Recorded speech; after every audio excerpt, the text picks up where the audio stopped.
Dados da Confederação da Agricultura e Pecuária do Brasil mostram que o agronegócio é responsável por 26% do PIB nacional.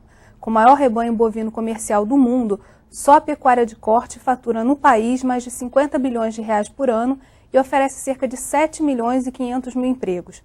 O tema do nosso programa hoje é o desenvolvimento dessa cadeia produtiva no estado do Rio de Janeiro. O Rio em Foco está no ar.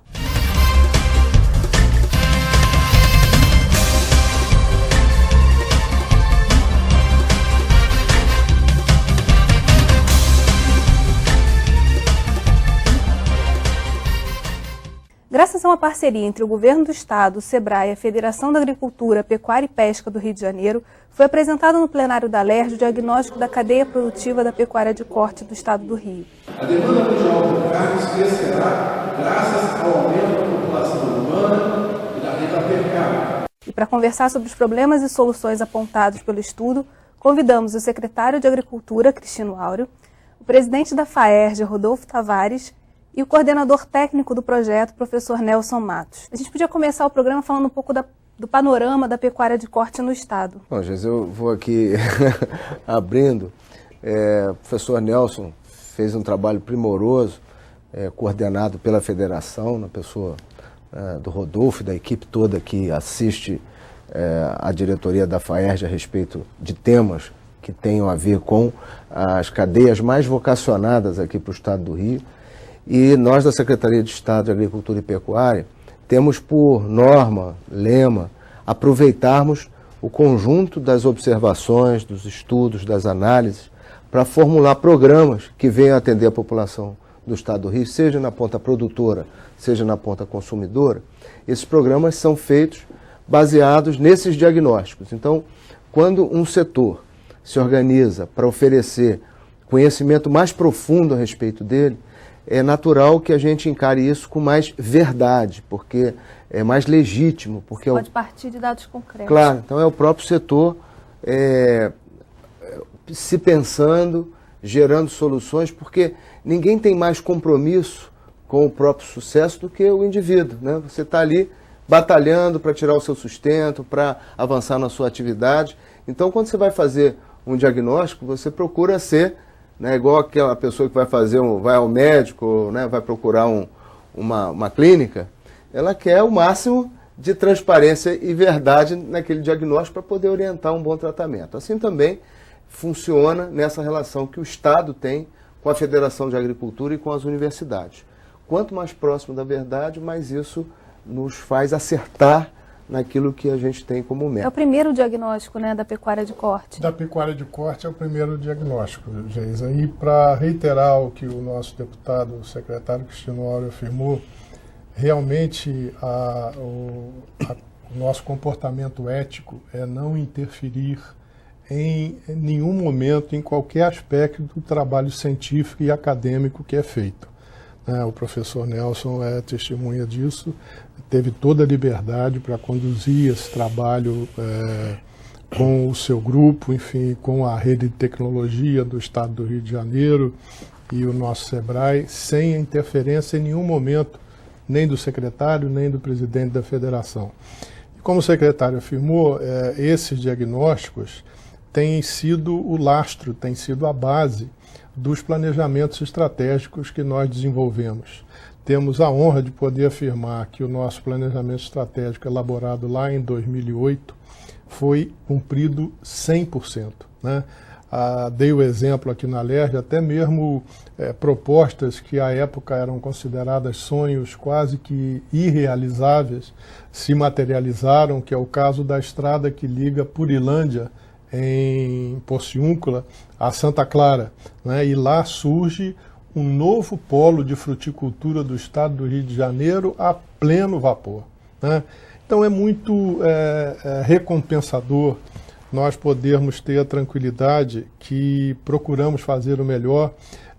Esses realinhamentos têm que ser feitos constantemente. Agora mesmo, antes do programa, conversava com o secretário da oportunidade de nós realinharmos esse planejamento para os próximos anos, aproveitando todos os recursos disponíveis, tanto do lado da iniciativa privada, do lado da federação, do Serviço Nacional de Aprendizagem Rural, como do lado da Secretaria, com as empresas coligadas, utilizando da forma mais produtiva, da forma mais eficiente possível as disposições, as potencialidades que nós temos. O Rio de Janeiro ele tem uma particularidade. A gente não poderia, de forma alguma, modular o nosso trabalho em cima, por exemplo, do diagnóstico feito no Mato Grosso, por exemplo, que é uma situação totalmente diferenciada.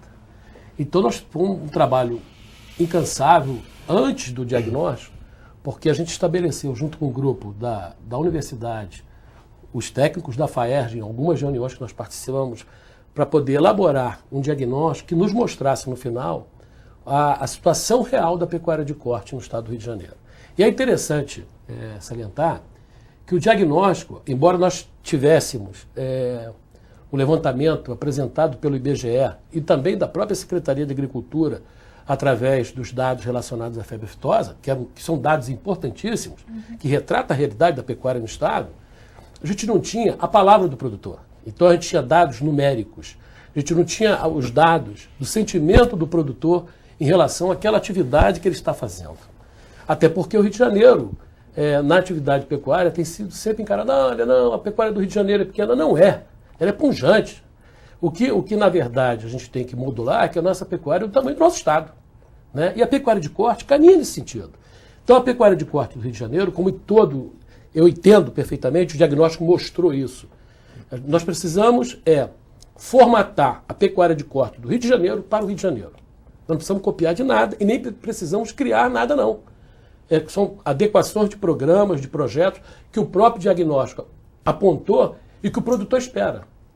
Eu confesso que fiquei muito emocionado no dia aqui da apresentação pela quantidade de produtor que veio assistir de perto essa apresentação e a importância que se deu ao diagnóstico. Conhecer e se reconhecer também Sim, nele. Né? E um detalhe importante é que esse diagnóstico, o grupo que trabalhou em cima dele, teve talvez a felicidade de não apenas apresentar números, mas apresentar algumas características que permitem com que o produtor pegue aquilo e leia assim, poxa, como é que eu me enquadro? Como é que eu posso melhorar dentro da minha realidade? Quer dizer, nesse sentido eu acho que estão todos de parabéns, eu parabenizo a FAERJ aqui, o secretário, porque nós tivemos dados dentro desse diagnóstico, que são dados sigilosos da Secretaria. A Secretaria disponibilizou, quer dizer, mostrando que o trabalho é aberto, e a FAERJ, como o presidente disse, não interferiu em nada, pelo contrário.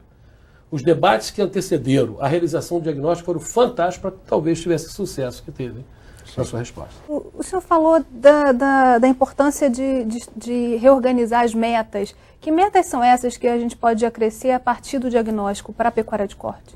É preciso a gente ter humildade para agradecer a Deus o momento que o nosso Estado desfruta. Né? Como dizem o governador e vários pensadores, né? Nós temos problemas que são bônus desse desenvolvimento tão acelerado. Né? O desafio nosso aqui no Rio é que a nossa economia é de tal pujança, é de tal rapidez, né, que fenômenos econômicos, sociais e políticos interferem na nossa atividade. Então nós temos, por exemplo, hoje o custo do capital investido na terra cada vez mais elevado, né, e é preciso que a produção e a sua renda e a geração de empregos seja compatível com o custo desse investimento. Né? Portanto, nós temos que tratar cada vez mais de produtividade, né, de aumento da eficiência, da exploração da propriedade rural em si, caminhando na direção da agricultura de precisão, que tem todo o cabimento na pecuária de corte e tirando das nossas propriedades o melhor que ela possa dar para que ela possa desfrutar o mercado gigantesco que nós temos, que é o segundo mercado consumidor do Brasil e o segundo poder aquisitivo do Brasil. Então, essa é a preocupação tanto do governo do Estado, logicamente é o secretário que falará em nome do governo, mas da Federação da Agricultura, né, de estar permanentemente se atualizando e entendendo os fenômenos que acontecem basicamente com o pré-sal, não é, com a industrialização acelerada. O próprio crescimento do mercado consumidor, né, do aumento de renda.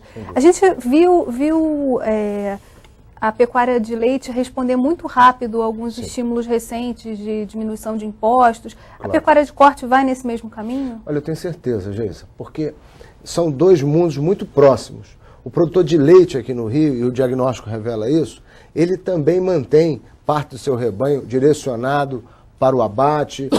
O produtor de corte e o de leite são vizinhos de propriedade, quando cada um é mais especializado. E o ambiente onde nós vivemos, a discussão dentro da federação, na universidade rural, nas outras universidades, reúne tanto um quanto o outro. O produtor de corte estava um pouquinho esperando que essas ações acontecessem, porque estava com uma boa inveja, vamos dizer assim, né? Falou, não, mas que horas que a gente vai começar a ter? Na verdade, nós já começamos a ter algumas ações que o diagnóstico ainda não reflete, porque elas também vão ter que ser capturadas um pouco mais à frente. As medidas que você falou de incentivos na área de tributos no leite, como essas medidas foram iniciadas basicamente, né, em 2007, de maneira mais contundente, no caso da carne, só em 2010. Então é lógico que tem um tempo para que essas medidas exerçam sobre o mercado um efeito mais perceptível. Agora tem uma coisa que eu estava pensando aqui no tempo que a gente estava conversando, que é assim, quando alguém que não conhece o assunto agricultura, pecuária, né, nós vivemos numa metrópole muito grande, onde as pessoas perderam o contato com o campo. Então um programa como esse é importante, mas a gente precisa voltar um pouquinho para explicar algumas coisas. O estado do Rio tem só 0,5% do território do Brasil. É um estado que, do ponto de vista de território, é muito pequenininho. Só que concentra 16 milhões de habitantes. Então, o consumidor aqui, ele se mostra ávido por produtos e nós temos que ir fazendo com que a nossa produção ela responda sem nunca termos a meta de alcançarmos em tudo a chamada autossuficiência, porque não é razoável. Né? Então, nesse caso da pecuária, muita gente que não conhece o assunto, às vezes anda pelo estado e fala assim, poxa, eu fui daqui a Campos e só encontrei agricultura ali depois de Quissamã. Aquelas áreas todas ali, de Casimiro de Abreu, Silva Jardim, estão todas perdidas, ninguém planta nada, não viu um pé de couve. Não viu, nem verá, porque aquilo ali é a região de pecuária do nosso estado. São áreas inundáveis durante boa parte do ano que tem que ser reservada para uma pecuária, inclusive que em determinadas épocas você não tem como colocar o animal na parte baixa da propriedade. O animal vai estar escondido numa parte mais alta. Então essas coisas precisam ser bem esclarecidas, que é para o consumidor ele entender o seguinte, bom, o estado do Rio tem um potencial de produção, só que esse potencial de produção ele tem que ser trabalhado para que a gente atenda, no caso da pecuária de corte, sei lá, 15% a 20% do total já é um salto importante. Né? Nós temos um consumo de 490 mil toneladas ano de carne. E a nossa produção, ela gira em torno de 75, 80 mil toneladas. Então, assim, a gente tem um campo muito grande para crescer, mas vamos crescer naquilo que é possível. No próximo bloco, vamos ver o que dizem os produtores. A gente volta já. Rio em Foco aqui, política e economia caminham juntas.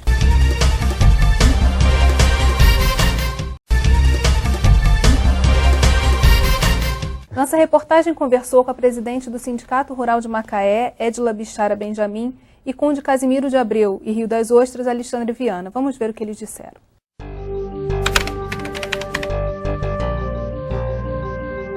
Esse diagnóstico da bovinocultura, ele tem uma importância técnica para nós, porque nos traz a realidade e o que nós temos que acertar. E, ao mesmo tempo, uma coisa muito importante para nós, produtores rurais, é que se faltava um diagnóstico técnico para atitudes políticas do Estado e dos municípios, eles agora têm um instrumento na mão para promover políticas, programas que ajudem o produtor nessa atividade da bovinocultura, que é a maior atividade do agronegócio brasileiro. Falta bastante coisa, falta incentivos fiscais, falta programas do governo e, por incrível que pareça, esse diagnóstico que está chegando aqui agora em nossas mãos para dar para a gente uma real condição do que nós temos e do que nós podemos fazer. Porque até então a gente trabalha com uma coisa, não é ilegalidade, nós trabalhamos com situação de precariedade de informação, de pouca tecnologia, e a gente precisa aproveitar melhor nossas pastagens, nossos espaços, e com a tecnologia que esse diagnóstico vem mostrando ser necessário, a gente vai poder adaptar a nossa realidade geográfica à atividade que a gente quer e a gente gosta e a gente sabe produzir. Eu diria que esse estudo até já demorou, né? Deveria ter acontecido. Então é muito bom que esse diagnóstico esteja acontecendo, que estejam sendo levantadas essas questões, e eu acredito que pela demanda, pela exigência hoje da qualidade do produto que é colocado na mesa do consumidor, eu acho que no máximo em 3 ou 5 anos esse abate clandestino tem que deixar de existir. E logicamente vai depender daquilo que estava sendo discutido ali também. As grandes redes de matadouro ocuparem esse vácuo regional que está acontecendo. Especificamente na nossa região também existe esse vácuo. Nós não temos hoje ali, próximo a nós, a nossa região, matadouros que estão habilitados a fazer essa matança. O produtor hoje da minha região, no caso Casimiro de Abreu e Rio das Ostras, ele tem que estar indo para Campos ou para Itrapiruna, que são regiões que estão longe, né? Isso dificulta bastante todo o processo da cadeia de produção desse alimento. Olha, eu acho que o Legislativo tem tudo para ajudar, né?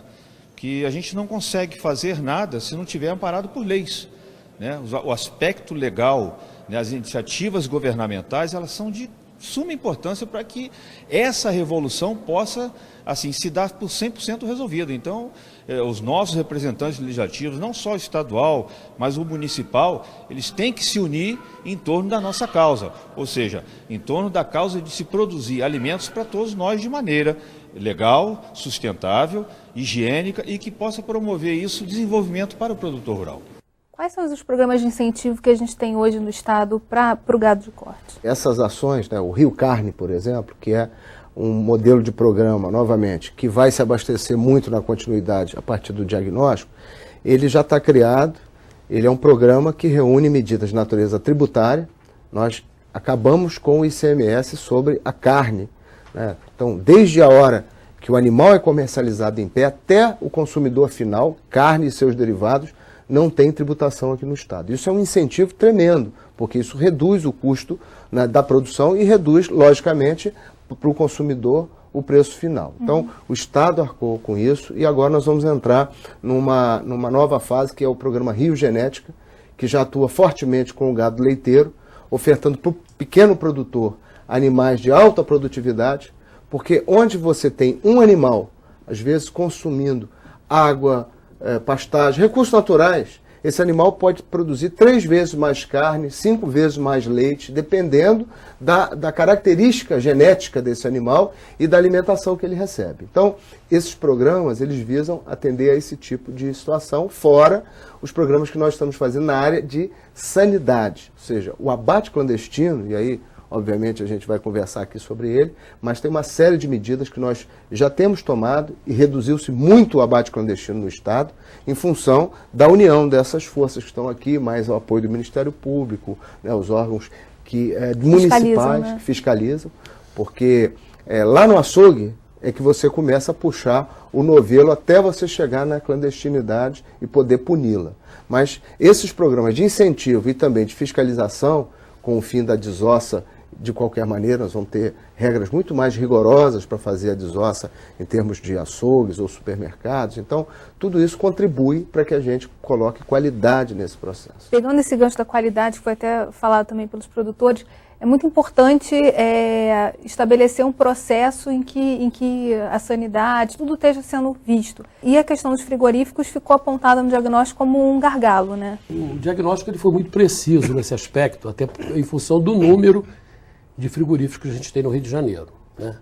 Agora, eu queria mostrar o seguinte, o número de frigoríficos, embora eles estejam localizados quase que em 3 regiões, Noroeste, Norte e na região Centro-Sul, né? Mas há um detalhe que precisa ficar bem claro. eles têm capacidade para abater muito mais. E as plantas desses frigoríficos, elas ficam praticamente ociosas ao longo do tempo, porque falta boi. E esse falta boi é uma coisa que a gente pode até conversar aqui. A gente sabe que há uma influência muito grande. O Rio de Janeiro, antes convergia os animais para serem abatidos no Rio de Janeiro. Hoje, isso já não acontece. Quer dizer, a nossa zona produtora ela fica próxima à fronteira com o Espírito Santo e à fronteira com São Paulo. Então, há uma disputa pelos nossos animais por frigoríficos ou matadouros desses estados. Isso tem diminuído muito, conforme o secretário falou, com esse incentivo. O produtor já acredita que está vendendo o seu gado aqui. Mas há uma concorrência, não vamos chamar de desleal, não é o caso, é quem dá mais. O produtor realmente ele olha o preço da arroba do dia no mercado, o comprador de São Paulo vem aqui, paga R$2 a mais a arroba, atravessa da região sul, não é? E vai vender o seu gado, depois essa carne volta para ser comercializada no Rio de Janeiro. Então, nós temos que tomar muito cuidado, porque como eu vi na reportagem anterior, essa distribuição de frigorífico, não adianta construir frigorífico, por exemplo, na minha avaliação, né, em determinados polos, se nós temos ociosidade. O que nós temos que, na verdade, fazer, talvez, é uma política de melhorar o transporte. Porque não é tão longe, por exemplo, de Silva Jardim, que é a região de produção de gado de corte, a Campos, por exemplo, não é tão longe. É uma questão de logística. Logística. Né? Eu acho que a coisa não precisa construir ali, mas que nós temos logística para levar esses animais aos abatedouros da região, ou por região.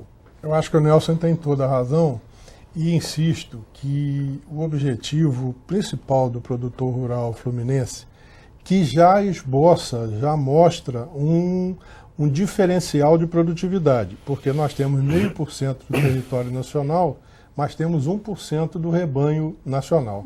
Isso quer dizer que, na média, nós temos o dobro de lotação pecuária. O que se deseja é isso sim, né?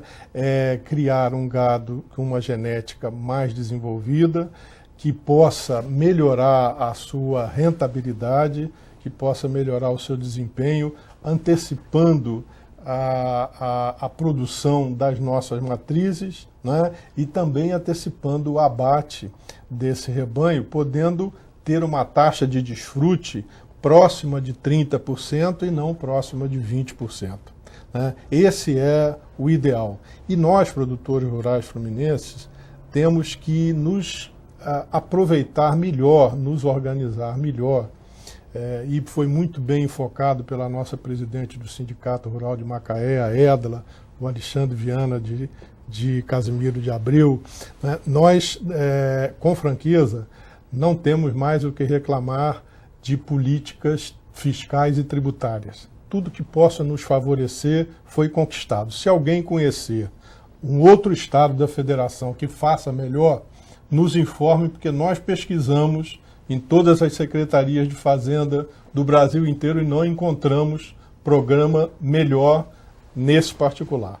Insisto que o que nós precisamos é ter consciência da qualidade dos nossos mercados, né, e termos a possibilidade de usufruir do benefício de um produto de excelente qualidade, abatido em condições sanitárias ideais, de um rebanho cuja característica de defesa sanitária é um orgulho para nós no estado do Rio, já há mais de 15 anos, sem nenhum foco de febre aftosa. O diagnóstico ele criou assim uma expectativa muito grande, quer dizer, havia uma ansiedade muito grande da classe produtora e isso está sendo mostrado pelos diferentes depoimentos que foram dados, né, aqui no dia, né, agora recentemente no dia. Mas e essa ansiedade ela vem já como é que eu diria, na saída do boi da porteira para fora. Então, eu acho que a gente não pode perder o foco que a chancela do boi verde, o Estado do Rio não vai perder nunca. Nosso boi continuará sendo verde. O que nós precisamos entender é que, em função de tudo isso que foi falado anteriormente, do tamanho do nosso Estado, né, do rebanho do nosso Estado, é a criação de uma tecnologia específica para o nosso Estado. Então, que permita, por exemplo, fazer com que nós tenhamos uma genética apropriada. Não precisa mudar muito. Quer dizer, o levantamento mostrou, nosso gado, 49% é anelorado. Ó, anelorado é tudo. É branco, o criador já chama de anelorado. Significa que tem uma grande quantidade de sangue Nelore ali. Mas não é só Nelore. Depois nós separamos no grupamento o grupo dos neloristas, que também é o segundo maior número de criadores. Muito bem. Mas o nosso criador, de maneira geral, ele não usa as ferramentas genéticas que permita fazer com que esse gado anelorado ou esse gado Nelore possa, num curto espaço de tempo, ir ao abate. Ele conhece a ferramenta, mostrou isso o diagnóstico, mas poucos se utilizam disso. E isso só se consegue através de qualificação do nosso produtor e quem está dando assistência para ele. O outro aspecto importante é também a ferramenta do próprio melhoramento. Quer dizer, o diagnóstico mostra que o nosso produtor, de maneira geral, ou ele monta o sistema de acasalamento dele é monta controlada ou não controlada. Praticamente, isso ficou meio a meio. Representa 90%. Tá? Então, eu acho que a importância do rio genético, agora voltado para o gado de corte, porque pode se introduzir a inseminação artificial. Como melhorar a produtividade e a qualidade da carne fluminense? A gente fala sobre isso daqui a pouco. O Rio em Foco aqui, política e economia caminham juntas.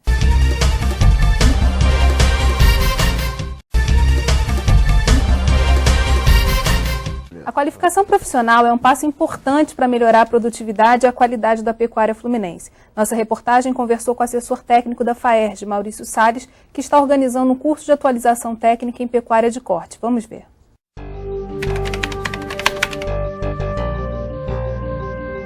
Buscando a semelhança no programa do leite, que é um projeto já em execução há 12 anos do Brasil, aqui no Rio desde 2003, que é o projeto Balde Cheio, usando a mesma metodologia de atualização de técnicos em produção de leite, nós vamos usar para o corte. Então, na verdade, automaticamente esse produtor de corte vai estar sendo treinado.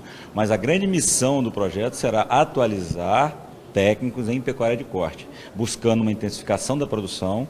Com isso, nós vamos estar melhorando a renda desse produtor, respeitando as leis ambientais, né? É o grande intuito da atualização desse técnico, né? Usando técnicas simples que nós colocamos, como intensificação de pastagem, com a melhoria da fertilidade do solo, né? Controles zootécnicos, toda a parte referente aos controles necessários para a produção. O produtor interessado, quando começa o curso, quantas pessoas a FAERJ pretende formar? Esse é o nosso maior desafio. Nós sabemos no Senar e na Federação da Agricultura que nós não temos capacidade de atender a todos os ramos da agropecuária fluminense. É preciso criar focos. A pecuária de corte terá um tratamento semelhante à pecuária de leite. O nosso grande parceiro, o Sebrae, e essa empresa, que eu não me canso de destacar o seu nome, a sua tradição e a sua importância na história do agronegócio brasileiro, que é a nossa Embrapa, lá do presidente, o nosso amigo Pedro Arraes. Nós temos uma parceria que está dando muito certo na pecuária de leite, com a meta comum do governo do estado, do nosso deputado Cristino Aures, da federação, de dobrar a produção de leite. Na pecuária de corte, a nossa grande preocupação é assistir a esse produtor rural para ajudá-lo a ter acesso às tecnologias disponíveis, que são objeto das pesquisas da Embrapa e da nossa empresa de pesquisa no estado do Rio de Janeiro.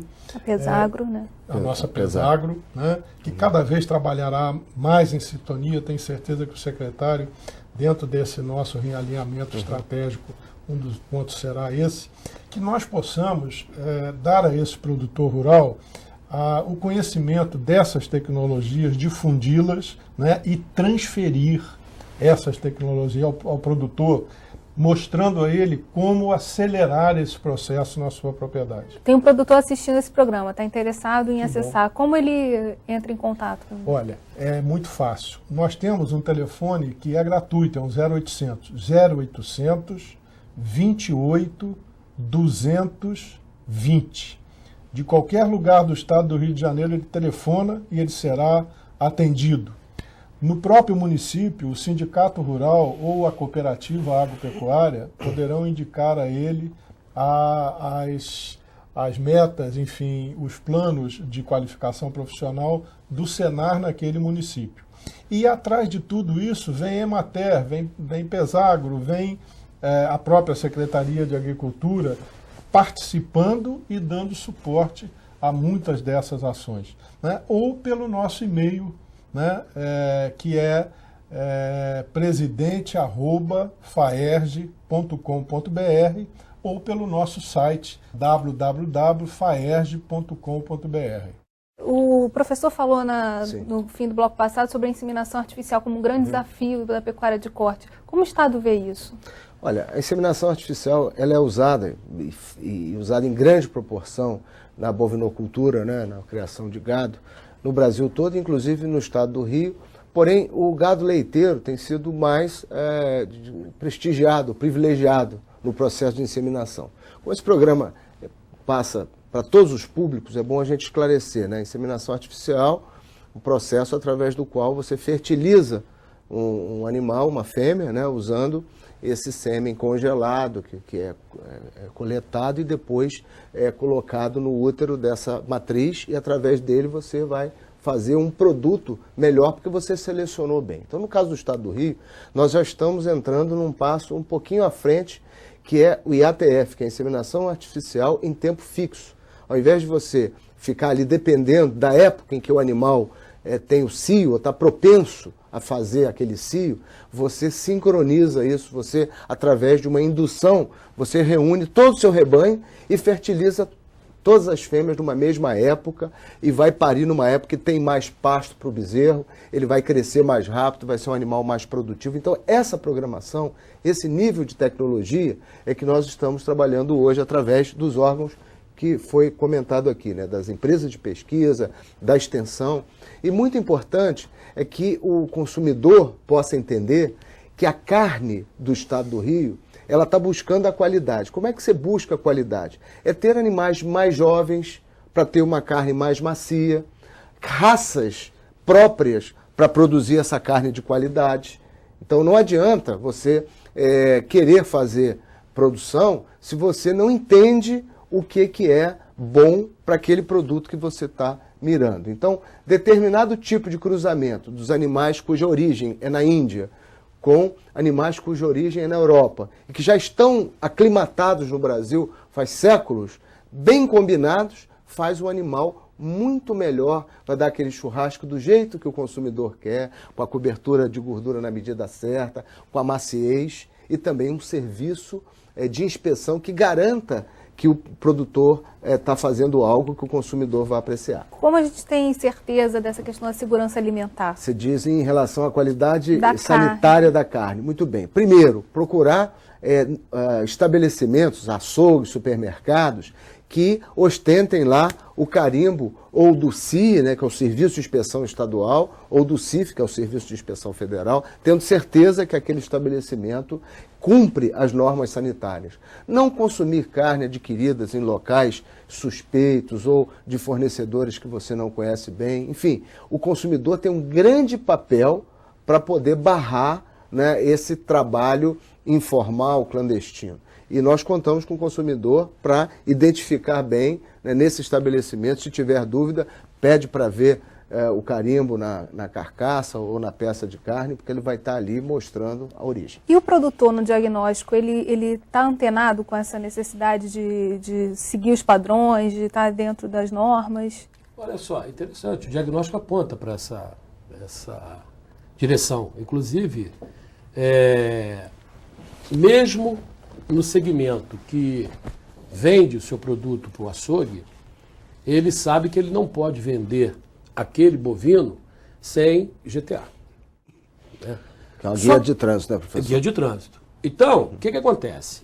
O produtor, ele, muitas das vezes, a venda para marchantes, por exemplo, aí é que é tem um grande imbróglio aí, porque o comerciante intermediário, ele quer usufruir lucro, ele é um comerciante. Então ele vai no produtor, ele paga o preço da arroba do dia, e depois ele negocia por quem dá mais. O frigorífico tem uma série de encargos. O frigomato não tem.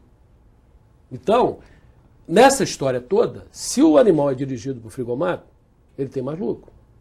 né? Aí o produtor já saiu, porque da porteira para fora, o produtor ele perde completamente o controle sobre a sua produção. Então, eu acho que é importante a gente conversar isso. Porteira para dentro, porteira para fora. Eu diria só que, hoje em dia, do ponto de vista de encargos, a cadeia produtiva da carne no estado do Rio não paga mais imposto estadual e não paga mais tributo federal, porque o PIS, COFINS, etc. e tal. Então, muitos frigoríficos e entidades que reivindicaram isso no passado têm que aproveitar esse momento e regularizar 100% da sua atividade, não deixando espaço exatamente para o descaminho dessa mercadoria, porque eu acho que esse é que é o ponto central dessa questão. Agora, eu queria só complementar, né? Quando se fala em qualidade, é qualidade na mesa do consumidor. E qualidade, embora a palavra seja ampla, mas a gente precisa tomar muito cuidado. E aí sim, o diagnóstico mostrou também. 20% dos nossos frigoríficos estabelecem as boas práticas de fabricação. Então significa dizer que também eles precisam se tecnificar para atender a demanda, porque, como o secretário falou, não tem melhor fiscal do que o consumidor. O consumidor é o instrumento ideal para se acabar realmente com o abate clandestino no estado do Rio de Janeiro. Basta ele não comprar. Ele não comprando, vai acabar. Então, e olha, eu posso estar enganado, mas não estou. A diferença de preço é tão irrisória que não vale a pena um consumidor comprar carne duvidosa, sujeito a pegar uma cisticercose, do que comprar uma carne certificada como secretário. Mas é muito mais por conta da desinformação, né? Porque também, qualidade é o que o consumidor busca, mas como saber se aquela carne está no padrão ou não está é que é o grande desafio. Infelizmente, essa carne de má qualidade, ela está na periferia da capital, né, nos arredores da capital e em algumas cidades do interior. Então, essa nossa mensagem é muito mais dirigida a esses públicos, né? Então, procurar sempre identificar bem o local onde você compra. Não adquira de um estabelecimento. Pode ser, a pessoa pode ser pobre, pode ser modesta, mas não precisa se submeter a esse tipo de comerciante, porque hoje todas as regiões do estado têm bons açougues, tem bons supermercados, tem boas casas de carne, não precisa se submeter a esse tipo de Feira produto. livre, né? Que não é um local. Feira livre é ótimo para você adquirir legumes, verduras, enfim, materiais de todo tipo de origem vegetal. Tudo. Agora, os produtos, animal, né? os produtos de origem animal não são o melhor local para se comercializar. Esta é a verdade, porque você tem condições de frigorificação, né, de gelo, de frio, muito precárias. Então, isso é um perigo realmente. No próximo bloco, vamos falar sobre políticas públicas para a pecuária de corte. Não saia daí, Rio em Foco, que política e economia caminham juntas.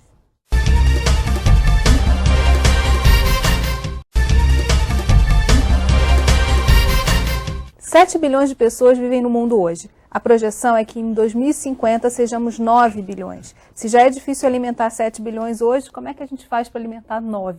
Ainda lembrando do que comentamos no último bloco, nós teremos cada vez mais consumidores e, provavelmente, em termos percentuais, cada vez menos produtores rurais produzindo alimentos para toda essa população. As técnicas de produção serão cada vez mais sofisticadas e nós vimos nesses dias o problema na Europa de contaminação de vegetais por razões ainda não bem esclarecidas, que podem ter sido até fora da produção propriamente no setor primário. Eles falaram de uma fazenda na Alemanha, quer dizer. Isso, né? Mas até que isso acontecesse, a culpa ficou na Espanha, né? Então nós temos que ter cuidado, porque certamente o papel reservado para o Brasil para alimentar todo esse contingente, né? Lembrando que nós vivemos num mundo que acrescenta mais 1 bilhão de habitantes a cada 10 anos, e não há 200 anos atrás, a cada século, esse crescimento será muito acelerado.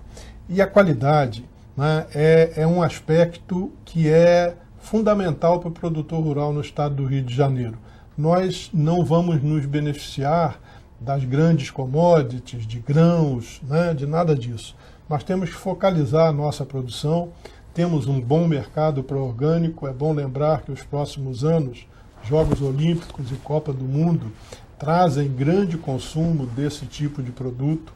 né? E a qualidade dos nossos produtos, que tem que referendar aquilo que é exportado, que é a grande riqueza do Brasil, que não é outra que não o nosso pré-sal, né? Os grandes minérios estratégicos importantes e o escoamento, e né? o agronegócio.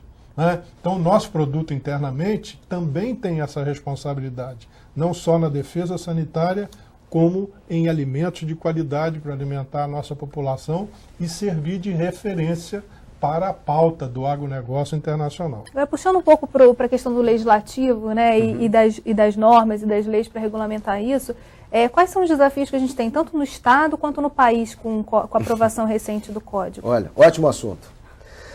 O Brasil tem a legislação mais moderna do ponto de vista ambiental do mundo. Nós estamos, com o Código Florestal, inaugurando um tempo onde, se existe uma nação responsável do ponto de vista ambiental no mundo, que tem, hoje em dia, um instrumento para organizar o processo de produção e proteger o meio ambiente, essa nação é o Brasil.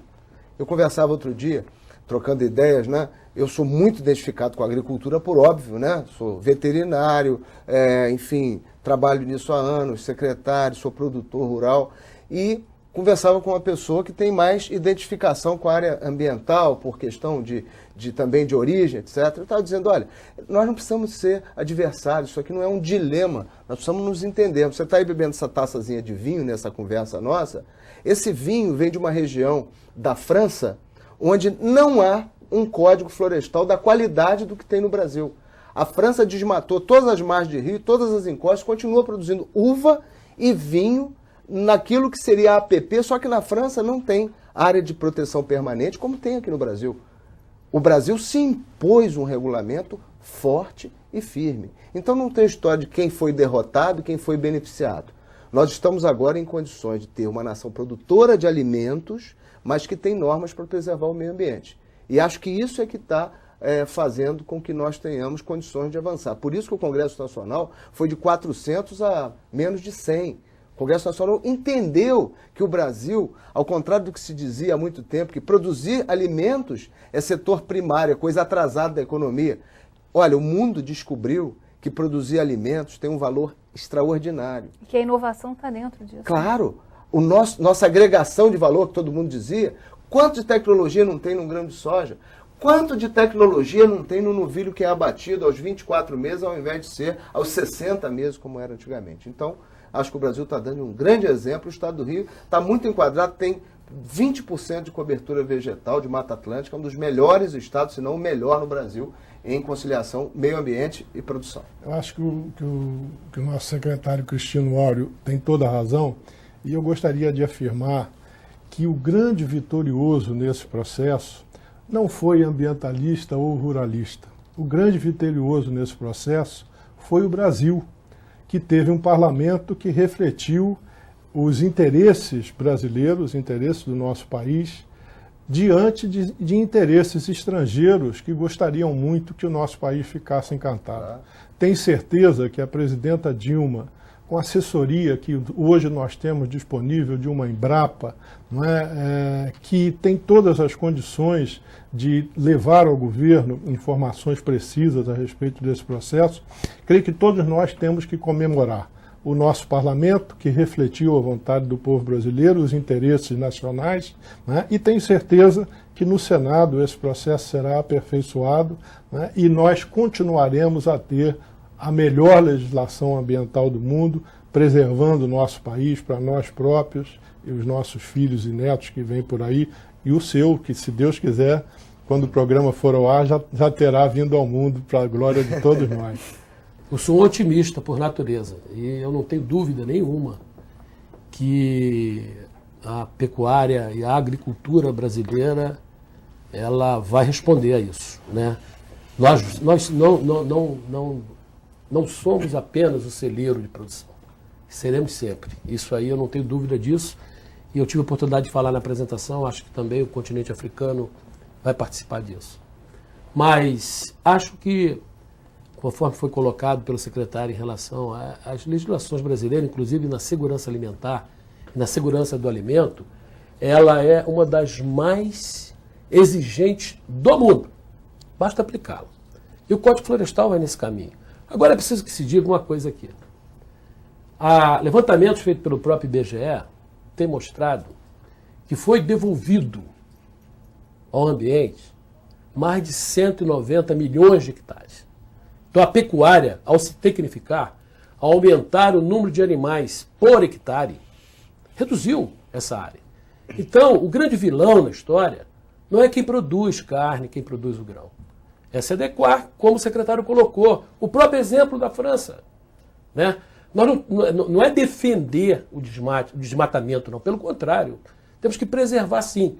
Temos que aumentar a produtividade por área. Manejar melhor. Sim, o manejo sanitário, o manejo nutricional, até porque as características produtivas dos animais, de maneira geral, são de herdabilidade baixa. O que é herdabilidade? 80% do que o animal ganha, ou que ele produz de leite ou de carne, é pela boca. Então, isso é que é importante salientar. Se nós tivermos a genética, aproveitar bem esses 20, 25% da característica genética, e pegar esses 75, 80% e trabalhar o ambiente, trabalhar o manejo sanitário, trabalhar o manejo nutricional, não tenho dúvida. Nós vamos ter alimento para atender o mercado interno e para exportar. E como somos pequenos, a gente tem uma vantagem competitiva aí, porque já está aprendendo a fazer num território bem menor do que o resto do país. Né? Eu acho que o Rio é a grande maquete de experimentação para o Brasil. Nós temos feito aqui no Rio várias experiências que, uma vez bem-sucedidas, têm sido aplicadas no Brasil. Eu posso citar como exemplo o programa Rio Rural com o Banco Mundial. É um programa que trata de unir agricultura e ambiente, com financiamento, com apoio do banco. Nós estamos replantando matas ciliares, nascentes, fazendo saneamento em comunidades rurais, isso integrando pequenos, médios e grandes produtores, porque numa microbacia você não pode separar, você é produtor de corte, você é produtor de alface, você é produtor de leite, não. Todos reunidos em comitês que fazem esse trabalho. É um trabalho silencioso, sabe, Geisa? Porque fora aqui a TV Alerj, né, com a sua audiência qualificada, a maior parte da mídia brasileira está se lixando para as boas questões do Brasil, que é aquilo que dá audiência e nada mais. Agora, nós não. Nós estamos perseverando com bons programas, com boas práticas, e eu tenho muita confiança que o Estado do Rio vai ser para o Brasil essa boa maquete, essa maquete positiva, esse bom laboratório de coisas que vão fazer no Brasil funcionamento adequado das estruturas. É que no próximo diagnóstico a gente consiga retratar esse crescimento, esse aumento. Aí. Eu, dentro do meu otimismo, e corroborando como o secretário falou e como o presidente falou, eu acho que nós temos que trabalhar para que nós tenhamos uma carne com selo carioca. Uma carne que era até certo tempo atrás, assim, olha, uma boa picanha era argentina, não era assim? Olha, você não comeu uma picanha argentina ou uruguaia. Nós temos que trabalhar para que num curto espaço de tempo, principalmente no Rio de Janeiro, as grandes redes de churrascarias comprem a picanha carioca. E eu tenho certeza que isso nós sabemos fazer bem. Geisa, tenho muita honra de ver o Nelson falar e, ao mesmo tempo, o peso, né, de tanta responsabilidade aumenta muito. E queria aproveitar para destacar aqui a qualidade das nossas universidades, especialmente a nossa Universidade Federal, lá em Seropédica, que formou a maioria dos técnicos que hoje comandam a agricultura brasileira. O Estado do Rio tem esse privilégio de uma rede de tecnologia que reúne 21 universidades fluminenses e que cada vez trabalhará mais junto conosco, né, em todos os nossos programas e sempre com essa harmonia com o governo do Estado do Rio de Janeiro, as entidades de classe e a iniciativa privada com a academia, abrindo, escancarando as portas do conhecimento, do saber, da universidade, com a experiência, com a tradição do produtor rural. Me sinto muito orgulhoso hoje de estar aqui junto com o secretário e com o nosso professor Nelson. Bom, nessa linha também, Geisa, de fazer aqui um fecho da nossa fala, o papel do governador Sérgio Cabral, do vice Pezão, que são dois entusiastas da nossa cadeia produtiva da agricultura e da pecuária, nos dando muito apoio para que a gente pudesse desenvolver essas linhas de trabalho que a gente desenvolveu.